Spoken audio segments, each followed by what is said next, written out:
Ukraine के साथ जारी जंग के बीच रूस ने फेसबुक और ट्विटर को देश में ब्लॉक कर दिया। रूस ने आरोप लगाया है कि सोशल मीडिया प्लेटफॉर्म रूस की मीडिया कंपनियों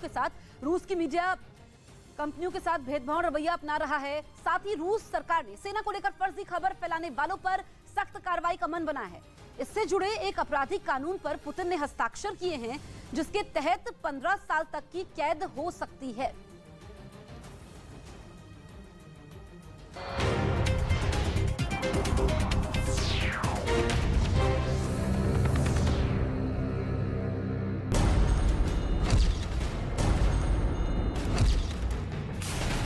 यूक्रेन की जो राजधानी है वो कीव किसी वक्त भी रूस की सेना के सामने गिर सकती है। आशंका जताई जा रही है कि अगले कुछ घंटे बहुत ही अहम होंगे। एक तरह से उन्होंने इस जो जंग है उसमें एक तरह से जीत हासिल कर ली। की मुलाकात की सीधी तस्वीरें दुनिया के सामने नहीं आ पाई। इस मामले को ताइवान सरकार ने भी हल्के में नहीं लिया और ब्लैकआउट पर वहां के राष्ट्रपति कार्यालय की ओर से सख्ती दिखाई गई। राष्ट्रपति कार्यालय ने कैबिनेट और पावर सप्लाई कंपनी से ब्लैकआउट की वजह पूछी और निर्देश दिया कि जल्द समस्या सुलझाई जाए, जिसके जवाब में सरकारी पावर कंपनी ने बताया कि वहां के सिंटा पावर प्लांट में गड़बड़ी की वजह से बत्ती गुल हुई है। यह पावर प्लांट ताइवान का कोयले से चलने वाला तीसरा सबसे बड़ा पावर प्लांट है, जो ताइवान की कुल बिजली सप्लाई के 7वें हिस्से की आपूर्ति करता है। इस ब्लैकआउट की वजह से ताइवान के करीब 55 लाख घरों में अंधेरा हो गया।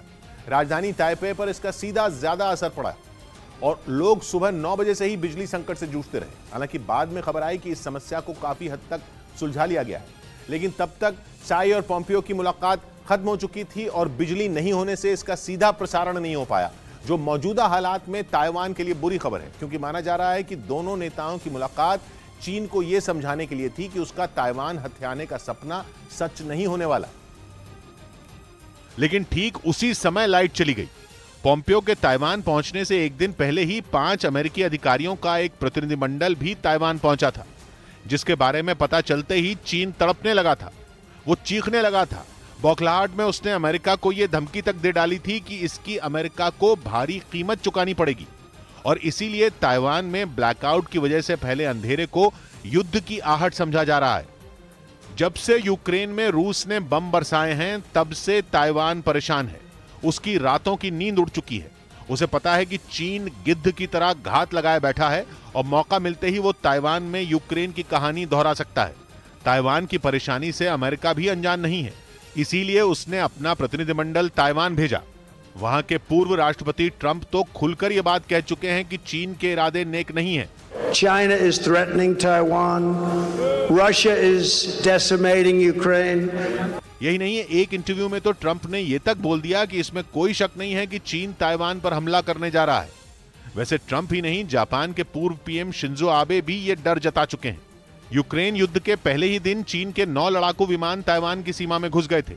ये हरकत चीन 1 महीने में 12 बार कर चुका है। बेलारूस से चली रूस की सेना का यह सबसे बड़ा काफिला कीव के बेहद नजदीक पहुंच चुका है, जहां पिछले 9 दिन से भीषण जंग जारी है।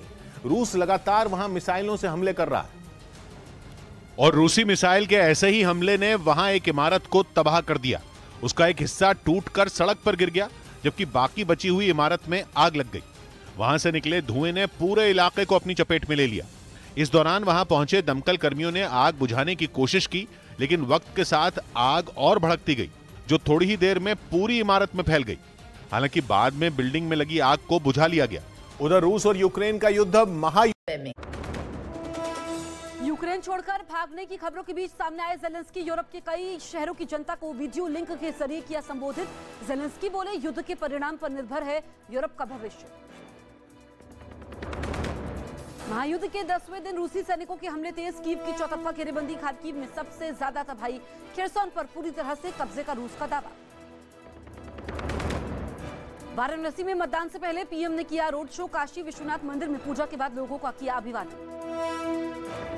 यूक्रेन में न्यूक्लियर पावर प्लांट पर रूस के हमले पर यूएनएससी की बैठक में जताई गई चिंता। भारत ने भी हमले पर दिया बयान, कहा यूक्रेन के हालात पर हमारी नजर। श्रीनगर के बोन एंड जॉइंट अस्पताल में भीषण आग से अफरा तफरी। अस्पताल में भर्ती मरीजों को दूसरे अस्पतालों में किया गया शिफ्ट। हादसे में अस्पताल की इमारत को बड़ा नुकसान। रूस के हमले के बाद यूक्रेन के लोगों की पड़ोसी देश पहुंचने की होड़ जारी।